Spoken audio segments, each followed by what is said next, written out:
बिहार विधानसभा चुनाव से पहले सभी दलों ने जातीय समीकरण साधने की कवायद तेज कर दी है। इसी कड़ी में राजधानी पटना में रविदास जयंती के मौके पर बीजेपी ने एक अहम बैठक की और इस मौके पर कांग्रेस पर तीखा हमला भी बोला। बीजेपी प्रदेश कार्यालय में आयोजित इस विशेष बैठक की अगुवाई पार्टी के प्रदेश अध्यक्ष दिलीप जायसवाल और मंत्री जनक राम ने की। बैठक में रविदास समाज के प्रमुख नेताओं के साथ संगठन को मजबूत करने को लेकर विस्तार से चर्चा हुई। दिलीप जायसवाल ने कहा कि पार्टी रविदास समाज के साथ संवाद कर रही है ताकि समाज के लोगों को उचित जिम्मेदारियां दी जा सके और उन्हें पार्टी से और गहराई से जोड़ा जा सके। इस मौके पर दिलीप जायसवाल ने कांग्रेस को आड़े हाथों लेते हुए कहा कि आज कांग्रेस को संविधान की याद आ रही है, लेकिन वो भूल गए कि उन्होंने ही संविधान निर्माता डॉक्टर अंबेडकर को पार्टी से निकाला था। दलित समाज के साथ सबसे ज्यादा अन्याय कांग्रेस ने किया है। समाज को कैसे आगे बढ़ाया जाए, समाज के मुख्य धारा से जोड़ा जाए। आपने देखा है कि बाबा भीमराव अंबेडकर जी को जिस तरह से कांग्रेस ने अपमानित करने का काम किया था, बाबा भीमराव अंबेडकर नेहरू यानी कांग्रेस के शासन में उनके मंत्रिमंडल में थे, लेकिन उनको अपमानित करके कांग्रेस ने उनको मंत्री पद से इस्तीफा देने के लिए मजबूर कर दिया था और उनको इस्तीफा देना पड़ा था। और जब बाबा भीमराव अंबेडकर चुनाव में खड़े हुए तो नेहरू ने जाकर उनके खिलाफ में प्रचार किया और उनको हराने का काम किया।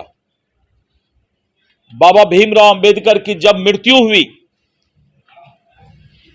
जब उन्होंने अपना अंतिम सांस लिया, तो इन कांग्रेसियों ने दिल्ली में उनको दफनाने के लिए 2 गज जमीन भी नहीं दिया। उनके पत्नी को बाबा भीमराव अंबेडकर का लाश लेकर बंबई जाना पड़ा जहाज से, और लाश जलाने के बाद 2 दिन बाद उनके पत्नी को जहाज का भाड़ा के लिए इन कांग्रेसियों ने नोटिस भेज दिया। 3 महीना तक बाबा भीमराव अंबेडकर के पत्नी को प्रताड़ित करने का काम इन्हीं कांग्रेसियों ने किया कि जहाज का भाड़ा दो। जब ये कांग्रेसी का कोई मरता है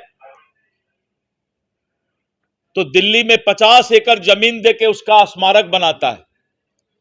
नेहरू का स्मारक, इंदिरा गांधी का स्मारक, राजीव गांधी का स्मारक,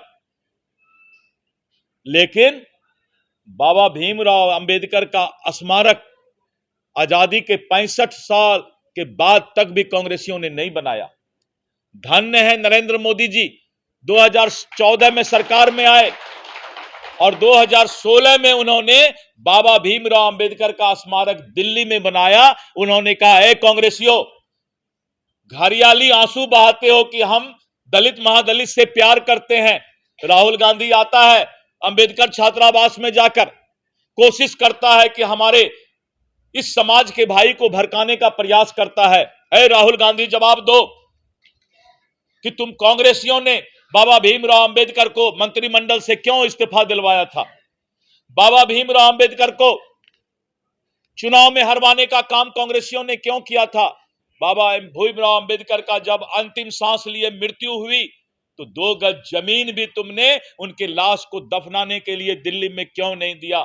बीजेपी की इस पहल को आगामी चुनावों से पहले दलित वोट बैंक को साधने की रणनीति के तौर पर देखा जा रहा है। वहीं कांग्रेस पर हो रहे हमलों से राजनीतिक माहौल भी गर्मा गया है, तो बिहार की सियासत में जातीय समीकरण और दलित राजनीति को लेकर भी बड़ी हलचल है। देखना होगा कि इन बैठकों और आरोप प्रत्यारोप का चुनावी नतीजों पर क्या असर पड़ता है। न्यूज़ अलर्ट इंडिया के लिए पटना से अमित वर्मा की रिपोर्ट।